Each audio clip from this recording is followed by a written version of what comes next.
on my face to the back like I'm taking a slap. I need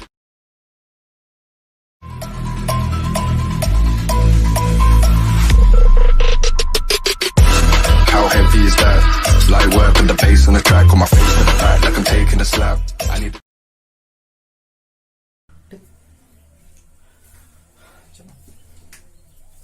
good morning बच्चों। आज हम लोग class 11th के syllabus physics की बात करें तो आज हम लोग फिजिक्स क्लास 11th की स्टार्ट करते हैं। ठीक, तो सबसे पहला अगर हम टॉपिक जो स्टार्ट करें, अगर हम बात करें बेसिक्स में, तो सबसे पहले हम बात करते हैं बेसिक कॉन्सेप्ट्स की। किसकी बात करेंगे? Basic concept. क्योंकि आप लोग शायद बुक खोल के अगर आप देखा होगा तो शुरुआत में कुछ आपके बेसिक टूल्स हैं। क्या है बेटा? मैथमेटिकल टूल्स हैं। तो उन छोटे छोटे बेसिक टूल्स को हम थोड़ा समझ लेते हैं बेटा। ठीक है, तो सबसे पहले हेडिंग ले लिए सम इम्पोर्टेंट। सबसे पहले हेडिंग डालिए बेटा सम इंपॉर्टेंट मैथमेटिकल टूल्स।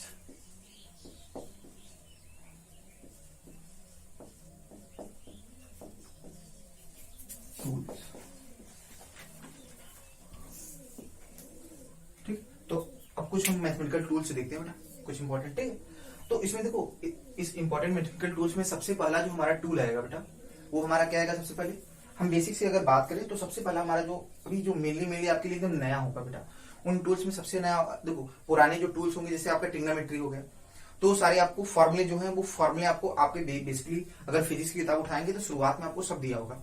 तो उनमें बेसिकली आपको कुछ करना नहीं है, सीधे फॉर्मुले याद रखना है। Sine theta sine square theta plus cos square theta equal to 1, sine theta equal to होता है 2 sine theta cos square theta equal to 1 minus sine square theta. ठीक है, 1 plus cos 2 theta equal to 2 cos square theta. तो ये सारी जो basic फॉर्मुले हैं, आप अगर हम बात करें ट्रिग्नोमेट्री के टूल्स में तो हमको इन फॉर्मुले को याद रखना है बेटा, क्योंकि ये फॉर्मुले आपको हर जगह यूज में आएंगे बेटा, हर जगह एप्लीकेशन में आएंगे। जो नए टूल्स है आपके लिए एकदम नया है, आपने कभी सुना ही नहीं है। उन टूल्स में अगर हम बात करें तो आपके लिए जो टूल्स आएगा वो सबसे आएगा क्या इंपॉर्टेंट, वो टूल्स में आपके आएगा जैसे बेसिक लॉगरिथम आ जाएगा। लॉगरिथम ये शायद आपने पहले यूज नहीं किया है। हम लोग के समय क्या होता था कि ये पहले भी होता था, इसके पहले भी ये सब टूल्स होते थे। हम लोग क्लास 9 10th में भी इसका यूज करते थे, क्योंकि वहां पर भी हमारे सिलेबस में कभी मेंशन होता था। लेकिन अब क्या है, आपके सिलेबस में लॉगरिथम आपको सीधे 11th से मिलेगा। तो सबसे पहला एक टूल आएगा यहाँ पे लॉगरिथम। और कौन से टूल है जो आपने पहले कभी नहीं सुना है? और उसके बाद कौन सा टूल आएगा बेटा लॉगरिथम के बाद? बाइनोमियल आएगा। ठीक है, बाइनोमियल थ्योरम। ठीक है, वो आपको मैथ में पढ़ना भी है चैप्टर बाइनोमियल। ठीक है, तो आपको बहुत ज्यादा इसमें बोलना भी नहीं है, तो बाइनोमियल आप सब्जेक्ट मैथ में वैसे ही पढ़ लेंगे। ठीक है, अब उसके बाद एक जो काफी इंपॉर्टेंट टूल आता है, जो उनको बाकी ये सारे टूल्स का यूज होता है, लेकिन जो अभी जो काफी ज्यादा फिजिक्स में यूज किया जाता है जिन टूल्स का, उनको हम बोलते हैं differentiation integration. Differentiation and integration. और एक वेक्टर है, क्या है? वेक्टर। अब जो वेक्टर है उसको अलग टॉपिक से हम पढ़ा देंगे आपको, ये इसमें टॉपिक है। वेक्टर आपका क्या है? एक अलग से टॉपिक है। अब बचा डिफरेंशिएशन और इंटीग्रेशन। तो हम टूल्स में बेसिकली सबसे पहले लॉगरिथम से स्टार्ट करते हैं। आपको पहले हम लॉगरिथम समझाते हैं अच्छे से बेसिकली, और बाइनोमियल बहुत ज्यादा समझाते नहीं, बेसिक्स उतना समझाते हैं जितना अप्लाई करते हैं। बाकी चैप्टर में तो हम लोग पूरा पढ़ेंगे उसमें अच्छे से। और फिर आज कम से कम 2 से 3 टूल हम लोग खत्म करेंगे, और उसके बाद हमारा क्या बचेगा? डिफरेंशिएशन, इंटीग्रेशन और फिर जाके वेक्टर। तो कायदे से बोलो तो पहला टॉपिक वेक्टर ही स्टार्ट हो जाएगा। ठीक है, तो ये हम टूल्स खत्म करने के साथ साथ सीधे आ जाएंगे परसेंट उसमें अपना टॉपिक जो हम लोग था डायमेंशन। ठीक है, अच्छा पहला वाला टॉपिक आपने जो पहला चैप्टर है फिजिकल वर्ड, क्या है? फिजिकल वर्ड आप लोगों ने पढ़ा था तो अच्छा उस टॉपिक को एक बार पढ़िए आप लोग। ठीक है, फिजिकल वर्ड उसमें हमने बता दिया था कि अगर लगे कि हाँ कुछ ऐसा चीज है जो सर थोड़ी कम समझ में आ रहा है ना, आप हमको एक बार इन्फॉर्म करिए, तो मैं आपको उसको अलग से लेक्चर आपको अच्छे से आपको प्रोवाइड कर दूं। ठीक है, आप उसको आराम से पढ़ना। तो मैंने बताया था ज्यादातर उसमें क्या है बेटा, बेसिकली साइंस का, बेसिकली साइंस क्या है, हमारे आसपास साइंस का क्या रोल है, कैसे हम अपने रियल लाइफ में उतार सकते हैं, किन साइंटिस्ट ने साइंस पे क्या क्या काम किए, वो सारी इन्फॉर्मेशन आपकी वो जो आपका जो पहला टॉपिक है, ठीक है, फिजिक्स वर्ड, वो उसमें आपका पहले टॉपिक में बाकायदे मेंशन है। ठीक है, तो सबसे पहले हम स्टार्ट करते हैं सबसे पहला मैथमेटिकल टूल, जिसका क्या नाम है बेटा? लॉगरिथम। तो चलो हेडिंग डालो।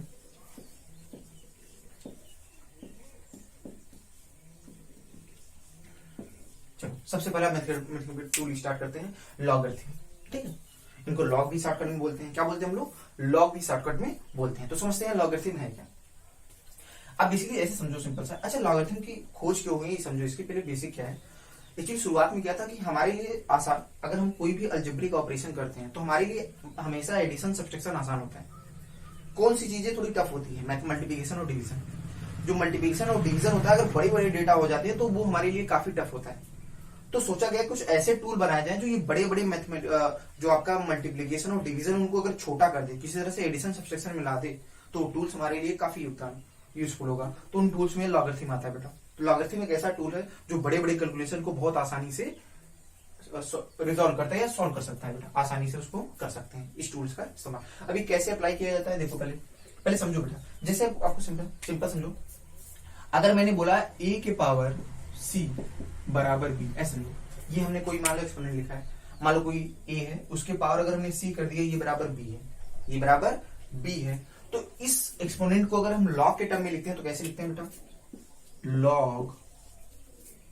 अब ये चीज को हम बोलते हैं बेस, इसे बोलते हैं पावर, और ये है वैल्यू, ये है वैल्यू। अच्छा एग्जांपल भी ले लेंगे तो और क्लियर हो जाएगा।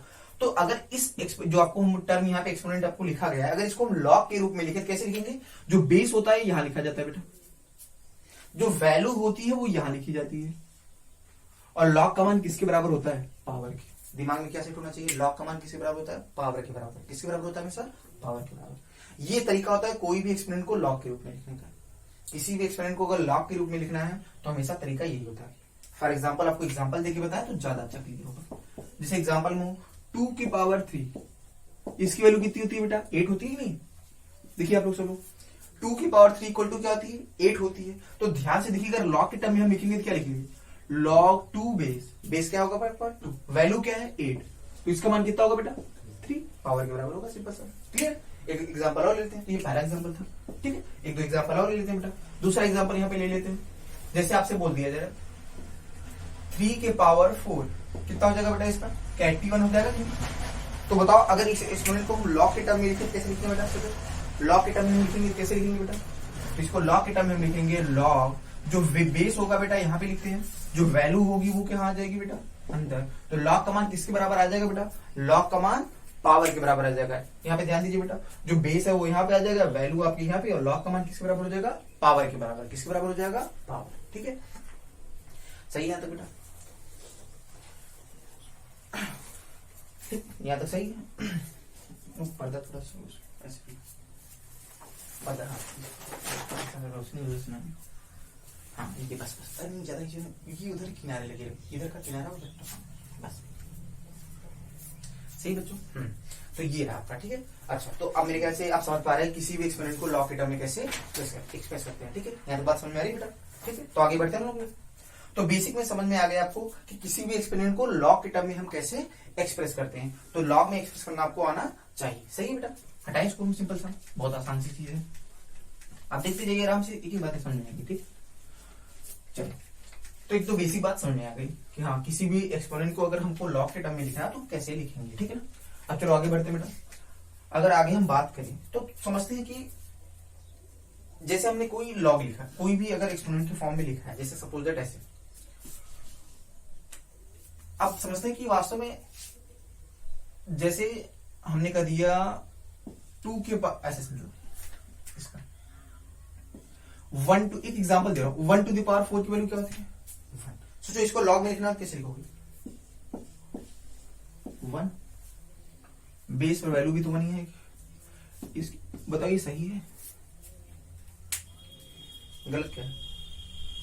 अब हम जानते हैं 1 के पावर 4 बराबर 1 होता है कि नहीं, तो इसको लॉग के टर्म में लिखना क्या होगा, लॉग 1 बेस पे, बेस आपका 1, वैल्यू भी 1 आएगी, वैल्यू इसी बराबर 4। ये सही लिखा है गलत है।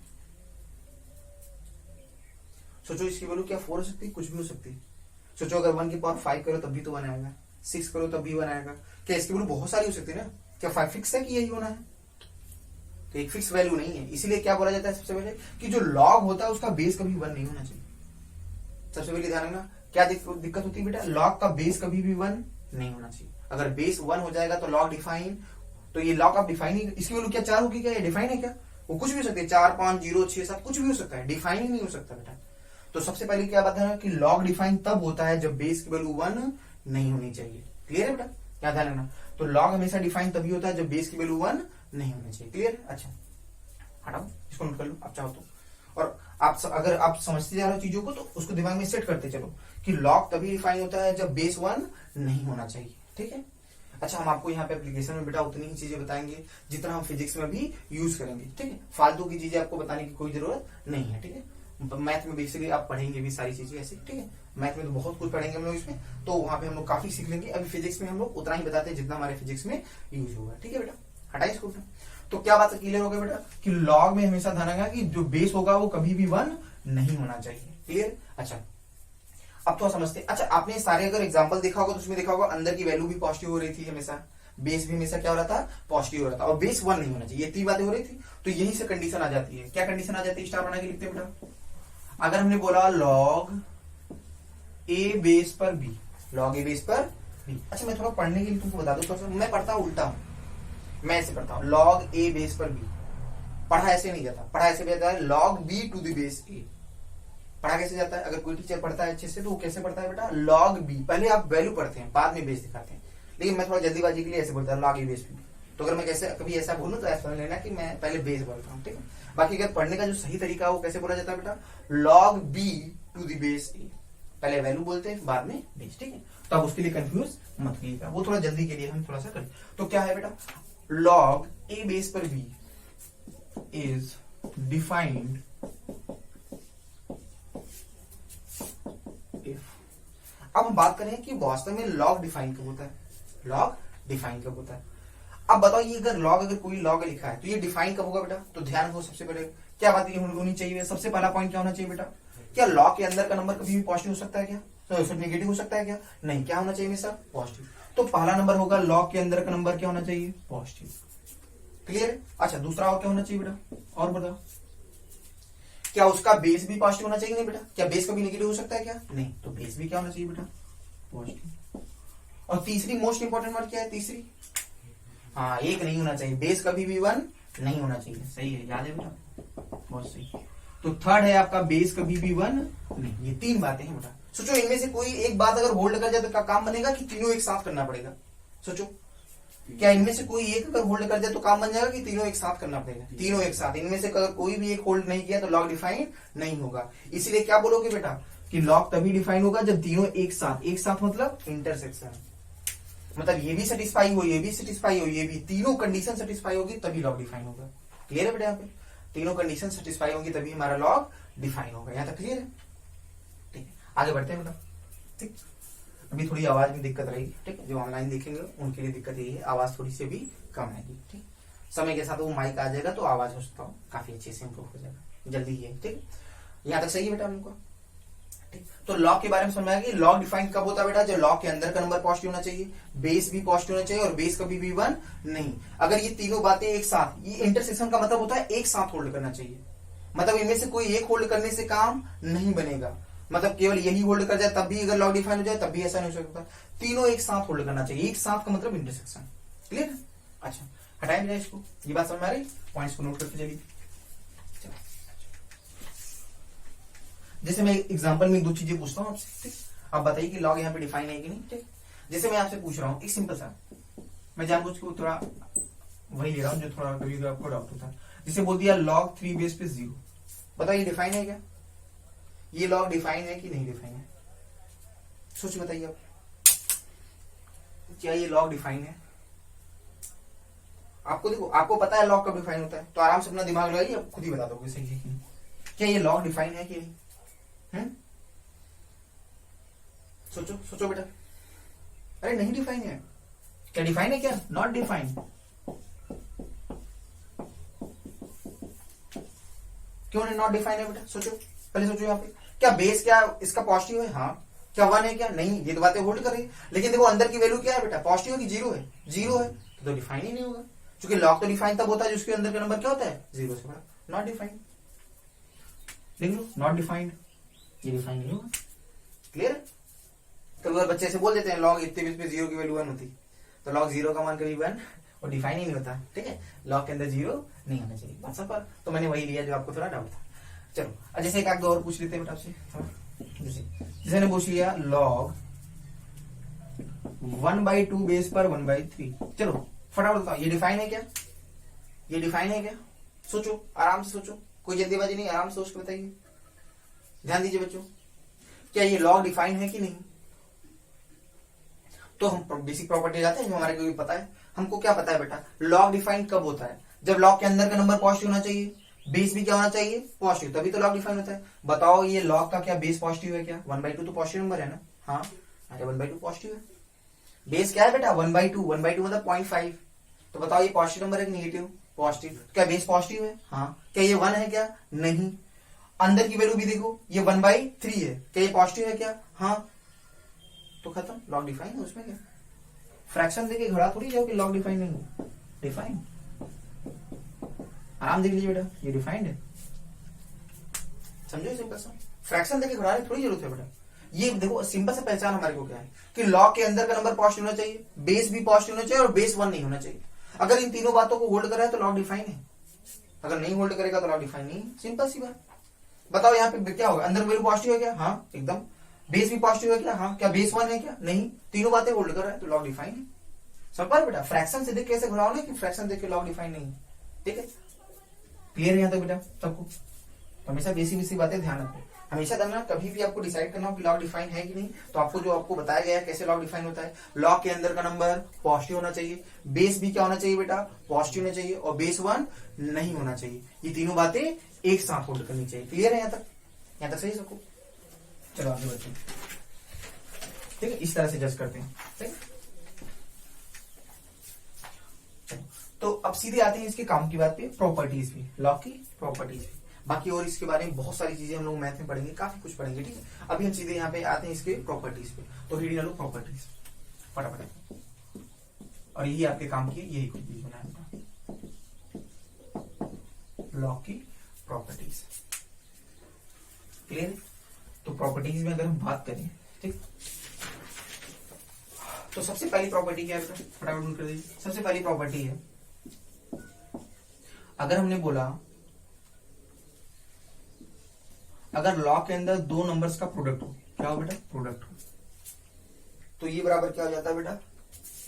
ये सम में चला जाता है। प्रोडक्ट किसमें कन्वर्ट हो जाता है बेटा? सम में। ध्यान रखना,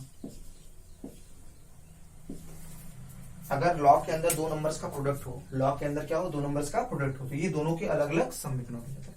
देखो, पहले का लॉग प्लस दूसरे का लॉग। क्लियर? चलो दूसरी आ जाते हैं बेटा।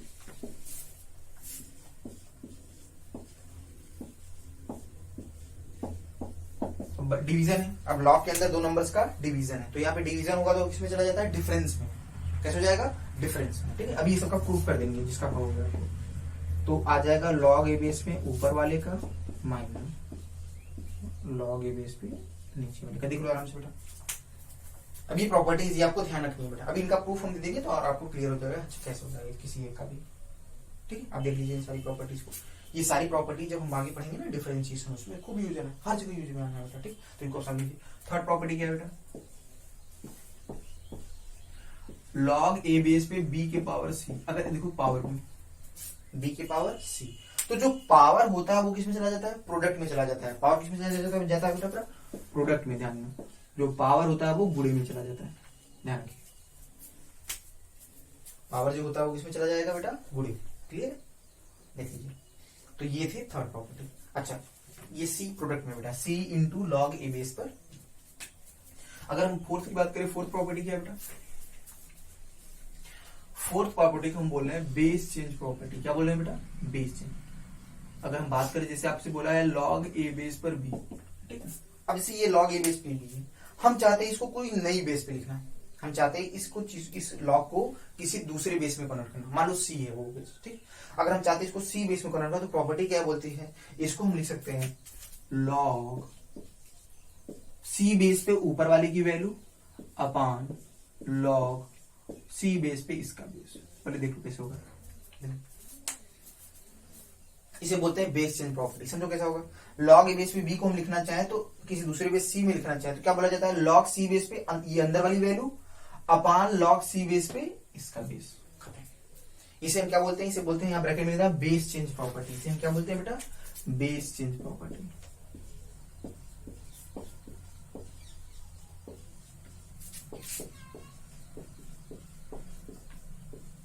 ठीक है, इसे बोलते हैं बेस चेंज प्रॉपर्टी। फटाफट देखिए, ये समझ में आया बेटा? अच्छा, इसके बाद अगला एक और लिखवा दे रहे हैं, सिंपल सा, आसान है। ठीक है, दोनों कंबाइन कर ले रहे हैं। अच्छा, जैसे कभी भी ऐसा देता लॉग a के पावर c और b के पावर d। ऐसे देखो दिख रहा है, समझ कहां पावर है। यहाँ पे बेस के पावर c है और यहाँ वैल्यू के पावर d है। तो अगर इस तरह का आ जाए कैसे होगा बेटा, देखो एक एक करके ध्यान से अगर आप देखो, यहां का पावर तो बाहर आ जाएगा, जो d बाहर आ गया। इस वाले में क्या होगा बेटा, सोचो इस वाले में ध्यान रखना, प्रॉपर्टी क्या बोलती है कि ये ऊपर वाला पावर ऊपर जाएगा और नीचे वाले का नीचे। और क्या बचा आपका बेटा, और आपका बच जाएगा लॉग ए बेस पर बी। आराम से लिख लीजिए पहले, और इसको मैं एक्सप्लेन करता हूं कैसे। ये जस्ट फोर्थ प्रॉपर्टी से रिलेट हो जाएगा, या कोई चीज है बेटा, ठीक देख लीजिए। तो ये प्रॉपर्टी नंबर 5। तो ये 5 प्रॉपर्टीज है, देख लीजिए आप इसको अच्छे से लॉग की, ठीक। ये काफी यूज में आना है बेटा आपका, ज्यादातर बेटा आपकी ये सारी आपकी यूज में आने। 4 तो शुरुआत में बहुत यूज में आने, 5वां जब आप लॉगरिथम मैथ में पढ़ेंगे तो काफी यूज में आता है, ठीक है। तो ये सारी 5 प्रॉपर्टी है बेसिक जो खूब यूज में आनी है बेटा, यहाँ तक सही क्लियर है यहाँ तक, ठीक। अब इनमें से किसी एक का प्रूफ बोलो तो सिंपली आपको करके बता दें। जिसका जो ये वाले को समझाने का सिंपल तरीका क्या जानते हो आप, इसको ऐसे समझो, लॉग कोई भी बेस ले लो, बी के पावर डी आ जाएगा, अपान लॉग, मान लो कोई बेस ई ले लिया, लॉग ई बेस पे बी के पावर डी, अपान ही प्रॉपर्टी लगा रहा हूं बेटा, लॉग ई बेस पे ए के पावर सी। तो यहां से बी बाहर आ जाएगा कि नहीं बेटा, यहाँ देखो पावर बाहर जाएगा, और यहां से जो नीचे वाले में वहां से सी बाहर आ जाएगा। तो बताओ डी बाई सी तो रहेगा ही। अब देखो बचा क्या, लॉग बी अपान लॉग सी, लॉग ई बेस पे बी अपान लॉग ई बेस पे सी। तो क्या इसको लॉग ई बेस पे भी नहीं बोल सकते बेस चेंज वाली प्रॉपर्टी से, तो वही तो लिखा है, क्लियर। अच्छा तो अब कहो तो क्या प्रूफ दे दो, कोई भी सिंपल सा, सब ये आसानी है बेटा, सब एकदम आसानी, ठीक। कोई भी एक आसान, चलो सर मैं ही लिख दूंगा। तीसरा देखो, तीसरा चौथा पहला दूसरा जो भी हो, तो चलो एक दे देते हैं, चलो दूसरा ही दे देते हैं, ठीक। चलो दूसरा नंबर हम लोग प्रूफ देते हैं, ठीक। कोई नहीं, देखो सब एक ही जैसा है, सबका प्रूफ एक जैसा। आप देखोगे समझ लोगे, कहोगे हाँ सब वैसे ही आसान, हटाओ इसको बेटा। तो सबको प्रॉपर्टी नोट हो, ठीक है। अच्छा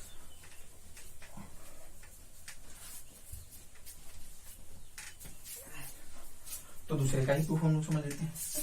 सबका प्रूफ एक जैसा ही है बेटा, चाहे आप जिसका देखें सब ऐसे ही। और आप समझ गए तो जाके सबका प्रूफ करिएगा। अगर आपको एक का प्रूफ समझ में आ गया तो बाकी सबका आप जाके जाके करिएगा। तो देखते हैं प्रूफ दूसरे का, ठीक है। हम बात करते हैं प्रूफ प्रॉपर्टी नंबर 2 का, ठीक है।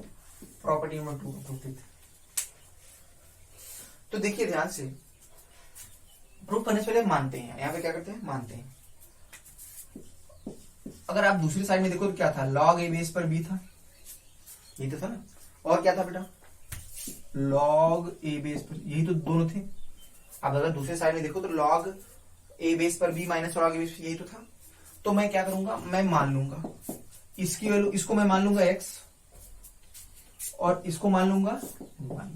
ऐसे में पहले वाले को हमने क्या मान लिया, x मान लिया, दूसरे को क्या मान लिया, y। यहां तक सही कि नहीं, एक देखो प्रूफ समझ जाओगे, ठीक। हमने इसको मान लिया x मान लिया, दूसरे वाले को y। अब ध्यान से बताओ, अगर ये x है तो बताओ यहां से हम क्या, अब ये बताओ लॉग के रूप में तो क्या एक्सपोनेंट फॉर्म में लिख सकते हैं, नहीं एक्सपोनेंट। तो एक्सपोनेंट में कैसे लिखोगे, कहोगे सर बेस के पावर बराबर वैल्यू, या फिर उल्टी बात दिख रहा हूं भाई, इसका उल्टा, इसको लिखोगे लॉग में ऐसे, तो इसका उल्टा नहीं लिखते, कहोगे सर बेस और ये है पावर, ये बराबर वैल्यू। जैसे यहां लिखा हुआ ऐसे यहां भी अप्लाई करो फटाफट। तो यहां क्या लिखोगे बेटा, यहां लिखोगे a के पावर y इक्वल टू सी। देखिए बेटा आराम से सिंपल, यहाँ पे क्या लिखेंगे a के power x equal to b, और यहाँ पे क्या लिखेंगे a के पावर y इक्वल टू सी।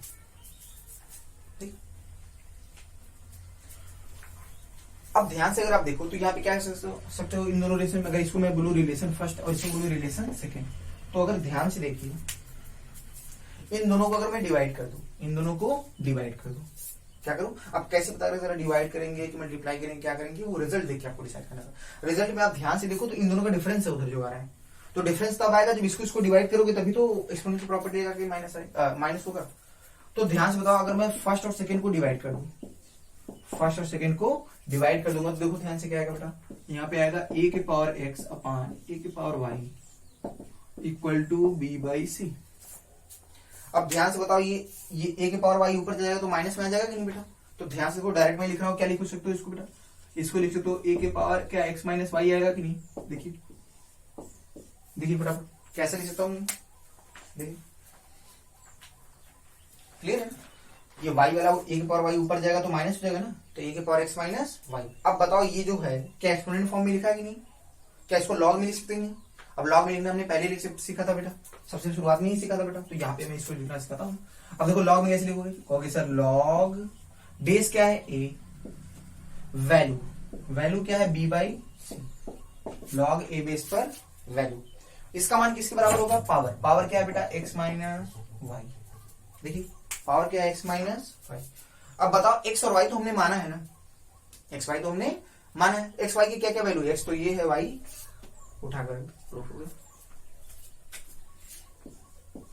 थोड़ा सा अटपटा होगा, मतलब आपके लिए पहली बार है ना, तो पहली बार थोड़ा अजीब लग रहा होगा, अच्छा कैसे कैसे चल जा रहा है पूरा। आप एक दो करके खुद से ट्राई करोगे ना बेटा, खुद ही समझ में आ जाएगा, अच्छा कितना आसान। पहली बार है तो थोड़ा अजीब हो सकता लगे आपको, यहाँ कैसे हो रहा है। अदरवाइज आप ध्यान से अगर देखोगे तो आपको समझ आ जाएगा, अच्छा बस आपको मानना है, एक्सपोनेंट में थोड़ा खेल खेलना है, बाकी काम खत्म। सही है। ऐसे पहला भी है, पहले हम क्या मल्टीप्लाई कर देंगे, पहले वाले ध्यान से तो मल्टीप्लाई b इंटू सी आ जाएगा, ठीक है। और जो तीसरा वाला उसमें क्या है, b की पावर c है ना, तो यहाँ दोनों तरफ पावर ले लो तो a की पावर सी एक्स आ जाएगा, और बाद में तो c लॉग a बेस पे आ जाएगा, वहां एक ही मानना पड़ेगा, दो मानने होते हैं। सही है, तो इस तरह से तो ये बेसिकली लॉग में अगर हम बोले तो इतनी ही हमारी बातें हैं अभी जो आपको जो यूज में लाना है, ठीक है। फिजिक्स में ज्यादातर जो यूज में लाना है वो इतनी ही बातें हैं, ठीक है। तो लॉग अगर हम बोले तो बेसिक टू में लगभग कंप्लीट, थोड़ी एक बात और सिखा दी बस कंप्लीट होता है लॉग। अच्छा इसका टाइम जब 1 घंटे हो जाए तो इन्फॉर्म कर दीजिएगा आप लोग, ठीक। ये बैटरी काम नहीं कर रहा है इसका, तो बैटरी लगा देंगे इसको। तो चलो बच्चे स्टार्ट करते हैं इसका आगे। अब हम बात करेंगे एक सिंपल सा क्वेश्चन की बात कर लेते हैं, ठीक है। मैं थोड़ी बात क्वेश्चन क्या स्टार बना के पूछ सिखाता हूँ चीज। किसी की पावर 0 हो जाए समथिंग, अगर कोई भी पॉजिटिव नंबर उसकी पावर 0, इसकी वैल्यू क्या होती है हमेशा 1 होती है, ये जानते हो सब लोग। तो सोचो अगर इसका मान, इसको हम लॉग के टर्म में लिखे, कैसे लिखे बेटा, लॉग के टर्म में लिखे, कैसे लिखोगे लॉग के टर्म में, सोचो अगर मैं इसको लॉग के टर्म में लिखूं तो कैसे लिखोगे, तो लॉग के टर्म आप इसको ऐसे लिखोगे, लॉग एकदम बेस यहाँ पे, वैल्यू यहाँ पे, इसका मान 0। इसका क्या समझे, लॉग कोई भी बेस हो अगर लॉग 1 है तो उसका मान हमेशा 0 होता है, लॉग 1 का मान हमेशा 0, बेस कुछ भी हो, मतलब डिफाइन वाला होना चाहिए बेटा, ठीक है। लॉग में बेस कुछ भी हो अगर लॉग 1 है तो उसका मान हमेशा क्या होगा 0, तो ये बात दिमाग से रखना, लॉग 1 का मान 0, ठीक है। अच्छा कुछ और बातें आपको इंपॉर्टेंट भी बता देते हैं, ठीक, कुछ और बातें हम लोग देख लेते हैं सिंपल से, और प्रॉपर्टीज है तो यहाँ तक सही बेटा, इसको नोट कर लिया। अच्छा प्रॉपर्टीज में हम लोग को 4-5 प्रॉपर्टी लिखा था ना, कितनी लिखा था 5, 1-2 प्रॉपर्टी और ऐड कर लो, काफी इंपॉर्टेंट है वो भी, ठीक। 5 जो लिखा था उसके साथ 2 और ऐड कर लो, ठीक। क्या है बेटा, अब इसको समझ लो, ठीक है, इसका खूब यूज में, ठीक, इसको देख लो। प्रॉपर्टी क्या है, अगर मैं x है ना, अगर मैं x को लिखना चाहूँ तो कैसे लिख सकता हूँ, x को मैं ऐसे लिख सकता हूँ, a के पावर log a बेस पर x, क्या लिखता हूं, अगर मैं x को लिखना चाहूँ तो क्या लिख सकता हूँ, a की पावर log a बेस पे x।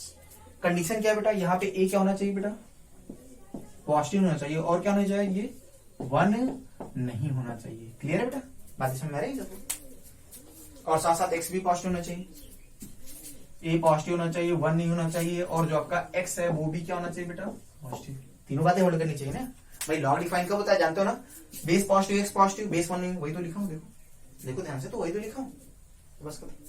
तो ध्यान रखना कोई भी, अच्छा इसका यूज आपको बहुत आएगा, खासकर आप लोग उसमें तो डिफरेंशिएशन में खूब यूज में आ जाएगा बेटा यहाँ पे, ठीक है। तो इस प्रॉपर्टी को समझ लो बेटा कि अगर मैं x को लिखना चाहूँ तो मैं लिख सकता हूँ a के पावर log a बेस पे x, a की पावर log a बेस पे x, जहां पे a हमारा कोई भी वैल्यू हो सकता है, कोई भी वैल्यू हो सकता है, ठीक है।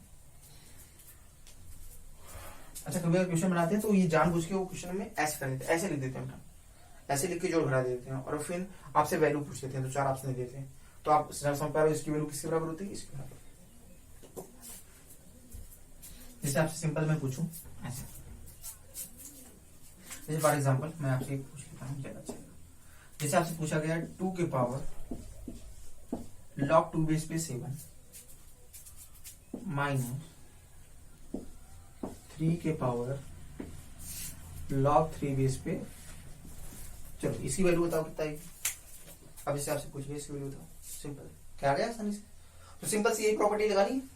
देखो टू की पावर लॉग 2 बेस पे 7, तो इसकी वैल्यू 7 आएगी। प्रॉपर्टी देखो सिंपल। तो कहोगे सर इसकी वैल्यू क्या आएगी 7 माइनस इसकी वैल्यू क्या होगी बेटा 3 की पावर लॉग 3 बेस पे 5, तो इसकी वैल्यू क्या होगी 5 की पावर, तो 3 माइनस 5, तो वैल्यू क्या आ गई बेटा 2। सिंपल सा। तो इस तरह से बेसिक आपको दे दिया जाता है। तो क्या समझ में आई प्रॉपर्टी क्या है, ठीक है। इसका प्रूफ बहुत आसान है, एक लाइन का प्रूफ है। तो प्रूफ बहुत आप कहोगे तो बता दो प्रूफ, अदरवाइज आप समझ पा रहे हो तो फिर आगे बढ़ेंगे। इसका बताए प्रूफ कि समझ पा रहे हो, चलो प्रूफ इसका बता देते, ठीक। तो समझते हैं इसको, चलो हटाए इसको।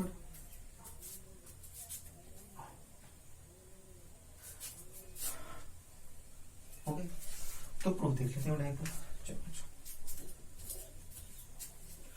तो प्रूफ समझ लेते हैं इसका, इस प्रॉपर्टी का प्रूफ समझ लेते हैं। देखते हैं बेटा प्रूफ। अच्छा प्रूफ क्या होगा, इसको मान लो, लेट कर लो।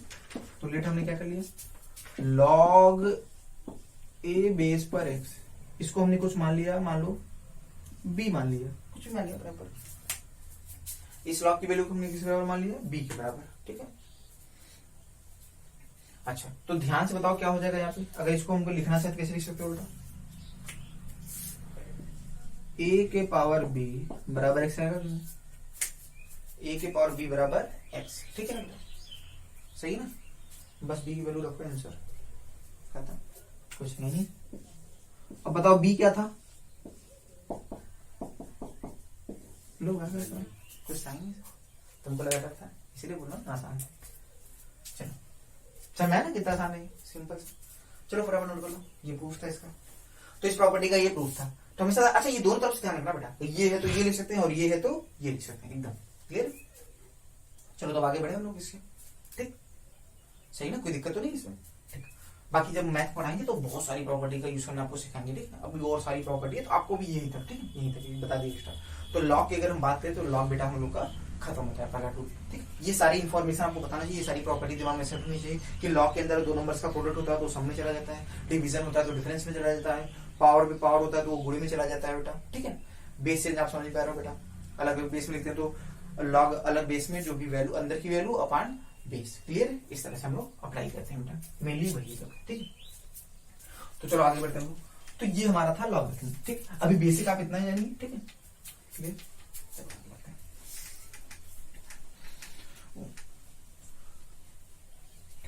ठीक है बेटा, तो हम लोग आगे इसके आगे बढ़ते हैं। तो लॉग हम लोग का खत्म होता है। अगर हम बात करें तो पहला हमारा जो टूल है लॉगरिथम वो खत्म होता है, क्लियर, ठीक। आगे बढ़ते हैं इसके बाद जो हमारा अगला टूल है बेसिक, वो बेसिकली क्या है बेटा बाइनोमियल, क्या बोलते हैं उसको बाइनोमियल। तो समझ लेते हैं बेटा, ठीक है, बाइनोमियल, ठीक है, बाइनोमियल थ्योरम। अच्छा इसमें भी बहुत ज्यादा आपको चर्चा नहीं करूंगा, अभी सिंपल सी एक बात बताऊंगा, हाँ लगे थोड़ा समझ में आ रहा है ठीक है, ना समझ में आ रहा है तो आप मान लो अभी एग्री कर लो, ठीक है। उस बात को इसके बारे में डिटेल में चर्चा हम लोग कहाँ पे करेंगे बेटा, आपको मैथ में ही हम टॉपिक ही पढ़ा देंगे। मैथ जब आपको मैथ के लेक्चर्स आप देखोगे तो मैथ वाले लेक्चर्स में ये आपको अलग से एक टॉपिक ही होगा बेटा, तो वहां पे आपको अच्छे से पढ़ाया जाएगा बाइनोमियल थ्योरम, ठीक। तो वहां पे और क्लियर हो जाएगा बात। तो बाइनोमियल का मतलब होता है दो, बायो मतलब दो होता है, ठीक है। तो बेसिकली ऐसे एक्सपेंशन जहां पे दो टर्म्स हो, कितने टर्म्स हो केवल दो। जैसे फॉर एग्जांपल अगर हम बात करें जैसे यहाँ पे ऐसे x प्लस ए, मान लो इसका एक्सपेंशन करना, तो यहाँ पे कितने टर्म है देखो, एक है कि दो, दो तीन हो जाते हैं तो उनको बोलते हैं ट्राइनोमियल, उसके बाद पॉलिनोमियल बोल देते हैं, ठीक। तो इस तरह से एक्सपेंशन होता है बेटा, ठीक है। तो अब ध्यान में दो आपके हो गए बेटा, कितने टर्म्स है यहाँ पे दो, इसीलिए बाइनोमियल बोलते हैं इसको, क्या बोलते हैं। अब इसका एक्सपेंशन कैसे होता है, अब इसको दिमाग में सेट रखना है, इसका एक्सपेंशन कैसे किया जाता है बेटा। अच्छा ये न्यूटन ने ही खोज की थी इसकी, ठीक है, चर्चा की थी इसकी काफी। तो इसको हम यूज कैसे करते हैं बेटा, तो NC0 कैसे लिखा जाता है बेटा, NC0 x power n plus NC1 x power n minus 1 into a plus NC2 x power n minus 2 into a square. अभी समझो बेटा, रुक जाओ समझो कैसे लिखते हैं इसको, लिखने का सिंपल तरीका। अब ये NC2 क्या है, ये NC0 क्या है, परेशान ना हो, इसे बोलते हैं कॉम्बिनेशन, क्या बोलते हैं कॉम्बिनेशन। अभी तुम आप समझो कि एक ऐसा चीज है जो अभी बहुत ज्यादा इसे समझना नहीं, आपको मैं अभी जो बताऊंगा जो समझना है वो ये आगे का होगा इसका। इसके बारे में थोड़ा बोल दे रहा हूँ क्या होता है NC0, ठीक है। देखो इसको कैसे लिखते हैं बेटा, एनसी जीरो से हमेशा शुरुआत होगी, एनसी जीरो पहला वाला जो होगा उसके पावर इन दोनों का डिफरेंस आता है, और जो दूसरा वाला होता है उसके पावर जो नीचे जो लिखा रहता है ना वो आता है। अब उसको NC zero x power in दोनों का डिफरेंस एन आएगा, ए के पावर क्या हो गया जीरो, वो तो 1 हो गया, प्लस अब दूसरा टर्म आता है एनसी वन, एनसी जीरो हो गया, फिर NC one, NC two, NC three, NC four, ऐसे जाएगा बेटा, एनसी एन तक जाएगा, कहां तक, एनसी एन तक, उसके आगे जा ही नहीं सकता। अब एनसी वन आ गया तो एक्स पावर क्या होगा, इन दोनों का डिफरेंस, एन और वन का डिफरेंस क्या होगा, एन माइनस वन, इंटू ए के पावर में क्या होगा, नीचे वाला जो है ए क्या है ये, इसका पावर क्या होगा नीचे वाला, इंटू ये बोल दिया। देखो अगले वाले में भी ऐसे लिखा, अगले वाले में भी कैसे लिख सकते हैं नहीं बेटा, तो ऐसे डॉट डॉट करके लिखते चलो। और लास्ट में कितना आएगा, लास्ट वाला जो टर्म होगा क्या होगा बेटा, वो आएगा एनसी एन, वहां पे केवल किसके पावर एन बचेगा, ए के पावर, एक्स पावर जीरो हो जाएगा ना, एक्स पावर क्या हो जाएगा जीरो, इसे बोलते हैं बाइनोमियल एक्सपेंशन। क्या बोलते हैं बेटा, बाइनोमियल एक्सपेंशन। आप देखिए नोट कर लो इसको, नोट आउट कर लीजिए बेटा, क्लियर, इसे हम क्या बोलते हैं, बाइनोमियल एक्सपेंशन। बस यहाँ पे ध्यान रखना है, यहाँ पे एन क्या है बेटा, एन हमारा ये पॉजिटिव इंटीजर है बेटा, एन क्या है बेटा, पॉजिटिव इंटीजर है, ये ध्यान रखना बेटा, पॉजिटिव इंटीजर बोल सकते हो या नेचुरल नंबर भी, ठीक है, आप नेचुरल नंबर भी बोल सकते हो या पॉजिटिव इंटीजर है, ये बात क्लियर रखना इसको।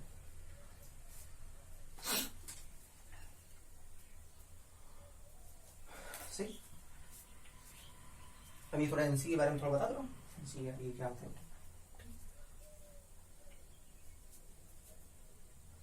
अभी समझो कि एक्सपेंशन लिखना सीखो बेटा, कैसे लिखा जाता है, ठीक है, इसको इसलिए सारे एक्सपेंशन बनाए कैसे गए, वो जो आपको अलजेब्रिक एक्सपेंशन नहीं कहते, एक्स प्लस ए का होल स्क्वायर, वो सब अभी इसको करके दिखाएंगे इसके साथ। ये एन सी एन ए की पावर एन, ये है एन बिलोंग्स टू एन, मतलब स्मॉल एन क्या है बेटा, स्मॉल एन एक नेचुरल नंबर है, ये ई की तरफ बिलोंग्स टू बनाते हैं। बिलोंग्स टू मतलब क्या होता है बेटा, सिंपल से आगे मतलब यही है कि जो एन है एक क्या है बेटा, नेचुरल नंबर है, प्राकृतिक संख्या, ठीक है, क्लियर है यहाँ तक। चलो अच्छा, अब हम थोड़ा सा एनसीआर के बारे में बात कर रहे हैं। ये जो एनसी लिख रहे हैं बेटा, हमेशा ध्यान रखना, जो ये एनसीआर होता है ना, ठीक है, एक्चुअली वास्तव में जब हम पढ़ेंगे कॉम्बिनेशन, परम्यूटेशन है कॉम्बिनेशन, तो वहां पे आपको सिखाएंगे बेसिकली ये होता है एन डिफरेंट चीजों में से आर चीजों को सेलेक्ट करने के नंबर ऑफ वेज। अगर हमारे पास एन डिफरेंट चीजें हैं, उसमें से अगर आर डिफरेंट थिंग्स हमको सेलेक्ट करना है, तो उसको सेलेक्ट करने के जो नंबर ऑफ वेज होते हैं उनको बोलते हैं एनसीआर। क्या बोलते हैं, एनसीआर, क्लियर। मान लो हमारे पास 6 पेन है, अब उसमें से 3 पेन सेलेक्ट करना है, तो कितने तरीके होंगे बेटा, तो उसे बोलेंगे 6C3। क्या बोलेंगे, 6C3, इन्हें हम बोलते हैं कॉम्बिनेशन। क्या बोलते हैं, कॉम्बिनेशन। तो वो हम क्या इसकी चर्चा करेंगे काफी डिटेल में, हम बात करेंगे वहां पे परम्यूटेशन एंड कॉम्बिनेशन में। अब हम इसके बारे में समझते हैं कि इसकी वैल्यू किसके बराबर होती है। तो ध्यान रखना, जो एनसीआर होता है ना बेटा, इसकी जो वैल्यू होती है एनसीआर का, वो बराबर होता है factorial n upon factorial n minus r, थोड़ा आपके लिए नया होगा factorial word, into factorial r. क्या पढ़ते हैं इसको, इसको बोलते हैं फैक्टोरियल। क्या बोलते हैं बेटा, factorial n upon factorial n minus r into factorial are.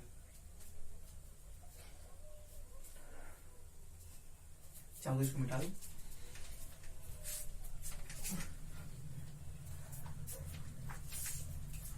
अभी कितना टाइम हम लोग के पास बाकी बेटा,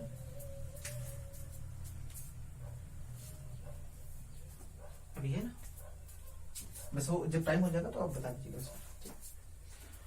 तो ऐसे प्रॉपर टाइम से सब नहीं, फोन की भी बैंड बज जाती है इतने बता, सही। अभी टाइम नहीं हुआ है ना, कि हो गए। अच्छा चेक करना कभी हुआ करे ना, तो जो रिकॉर्डिंग हो रहा है उसमें टाइम देख के बता दो कितना देर रिकॉर्ड हो गया, तो अपने आप समझ में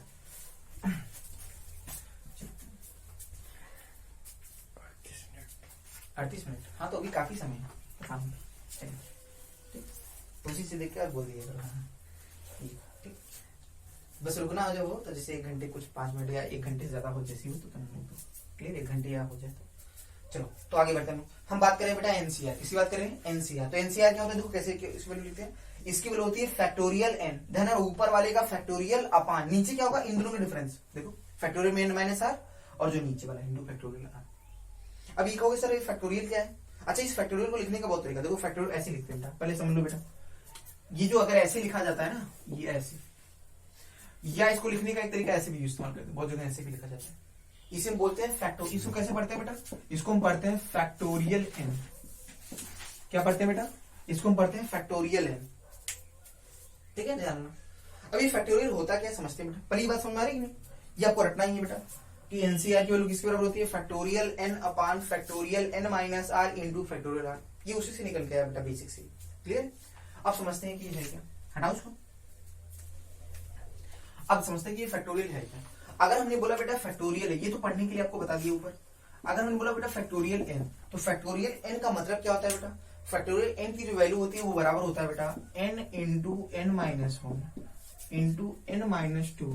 मतलब कहना चाहे सिंपल सा, एन से छोटे जितने एन या एन से छोटे जितने भी नेचुरल नंबर होंगे सबका जो प्रोडक्ट होगा वही किसी वैल्यू होती है फैक्टोरियल एन। क्या समझ लो बेटा, एन या एन से छोटे जितने भी नेचुरल नंबर होंगे सबका जो प्रोडक्ट होगा वो किसी वैल्यू होगी फैक्टोरियल। तो बताओ एन से छोटे कौन होंगे, एन एक तो एन को दिए, n n minus one n minus two n minus three, यही सब आएंगे डॉट डॉट, और लास्ट में क्या आएगा, लास्ट में आएगा 3 2 1। ये किसकी वैल्यू है, फैक्टोरियल एन की। एन या एन से छोटे जितने भी नेचुरल नंबर है उन सबका प्रोडक्ट क्या होगा बेटा, वो किसी वैल्यू होती है फैक्टोरियल एन की। फैक्टोर वहां पे 3 इंटू 2 इंटू 1 सब इंटू में है बेटा, सब प्रोडक्ट में, सब क्या है बेटा प्रोडक्ट में। N into n minus one into n minus one two dot dot last में क्या है बेटा 3 इंटू 2 इंटू 1 सब प्रोडक्ट में है, सब क्या है बेटा यहाँ पे प्रोडक्ट। तो फैक्टोरियल एन की वैल्यू किस बराबर होती है। ऐसे ही अगर फॉर एग्जाम्पल हम बात करें, जैसे आपसे कोई पूछ लिया फैक्टोरियल 4 की वैल्यू बताओ कितनी होगी, क्या बोलोगे बेटा, कोई सर इसकी वैल्यू होगी 4 इंटू 3 इंटू 2 इंटू 1, और क्या भाई 4 या 4 से छोटे जितने भी नेचुरल नंबर उन सबका प्रोडक्ट, तो बताओ इसकी वैल्यू कितनी हो जाएगी, क्या 24 आएगी कि नहीं बेटा। देखिए बेटा आपसे बेटा, भाई 4 या 4 से छोटे जितने भी नेचुरल नंबर होंगे उन सब का प्रोडक्ट ठीक है किसकी वैल्यू होगी बेटा, फैक्टोरियल 4 की। तो कितनी आ जाएगी बेटा 4 इंटू 3 12 12 2 24। क्लियर? अगर हम बात करें बेटा फैक्टोरियल 5 की वैल्यू कितनी होगी बेटा, फैक्टोरियल 5 की, तो क्या लिखोगे 5 इंटू 4 इंटू 3 इंटू 2 इंटू 1, क्या 120 आ जाएगा, फटाफट मल्टीप्लाई करो। मेरी बात समझ आ रही है बेटा। अच्छा ध्यान से अगर आप देखो तो अगर मुझे फैक्टोरियल 5 की वैल्यू निकालो तो 5 को फैक्टोरियल 4 से मल्टीप्लाई भी करके लिख सकता हूँ, कैसे भी लिख सकते हैं नहीं बेटा। अच्छा तो अगर ये बात समझ पा रहे हो तो अगली वाले अप्लाई करो, बताओ फैक्टोरियल 6 की वैल्यू क्या लिख, कैसे देखो ऐसे लिख सकते हैं क्या 6 इंटू फैक्टोरियल 5। देखो इसको क्या लिखना, अगर फैक्टोरियल 6 को लिखो क्या लिखोगे 6 into 5 into 4 into 3 into 2 into 1, तो 5 से लेकर जो 1 तक का जो प्रोडक्ट है उसको फैक्टोरियल 5 बोल सकते हैं नहीं बेटा। आप सोचो इसकी वैल्यू 120 निकाले हो, 6 से गुणा कर लो 720, क्या जाएगा बेटा 700। मेरी बात समझ आ रही है नहीं बेटा, क्लियर सिंपल। तो एक बात यहां से देखो प्रॉपर्टी बना लो, यहां से एक बात और क्या समझ लो कि अगर कोई भी फैक्टोरियल में लिखा है, अगर फैक्टोरियल के अंदर अगर कोई भी नंबर बाहर करते हैं तो फैक्टोरियल के अंदर क्या होता है, एक की कमी हो जाती है। भाई 6 था, हमने 6 को बाहर किया तो इसके अंदर एक कमी होगी, 5 होगा कि नहीं। सोचो 2 बाहर करते तो 2 की कमी हो जाती, 3 बाहर करते तो 3 की कमी हो जाती, किसके अंदर बेटा, फैक्टोरियल के अंदर। क्लियर है यहाँ तक देख लो बेटा आराम से समझ। तो फैक्टोरियल समझ में आ रहा है, फैक्टोरियल क्या है बेटा, कैसे लिखते हैं एकदम। चलो आगे बढ़ते हैं।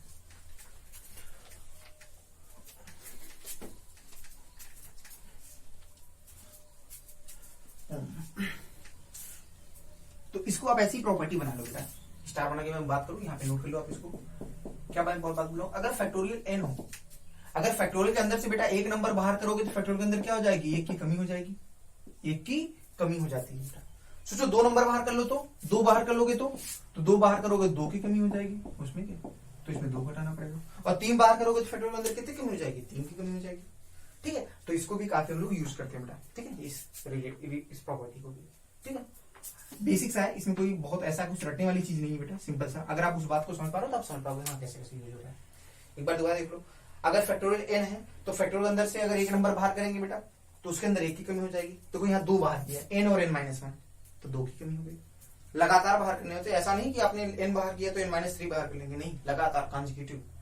क्लियर है बेटा।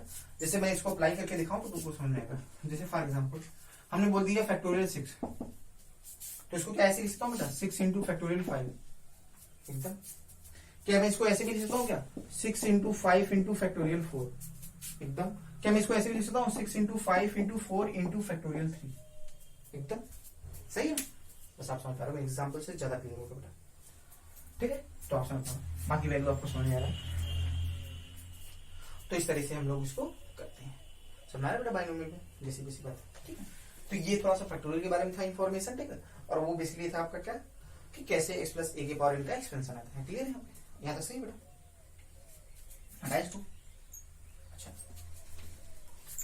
अब जैसे आपसे अगर आप इतनी बातें समझ पा रहे हो तो मैं क्या से अब एनसीआर तो आप फॉर्मूला आपको क्लियर है, एनसीआर की वैल्यू किस बराबर होती है, एनसीआर होता है factorial n upon factorial n minus r into factorial r. NCR की वैल्यू किसके बराबर होती है बेटा? Factorial n upon factorial n minus r into factorial r. Clear है? मैं इस सामने लिख भी दे रहा हूं आपको समझने के लिए। एनसीआर की वैल्यू किसके बराबर होती है? Factorial n upon factorial n minus r into factorial r. Clear? अब हमको यहाँ पे अगर ध्यान से देखो तो किसकी वैल्यू निकालें? फॉर एग्जाम्पल अगर हम बात करें, कुछ एग्जाम्पल समझ लेते बेटा, कुछ वैल्यूज निकाल लेते। जैसे आपसे किसी ने बोल दिया, अच्छा अब एक बात ध्यान रखो, पहले मैं यहाँ पे एक दो क्वेश्चन करा दो, फिर इसके बाद एनसीआर समझाता हूँ, फिर डिफाइन करूंगा। ठीक है?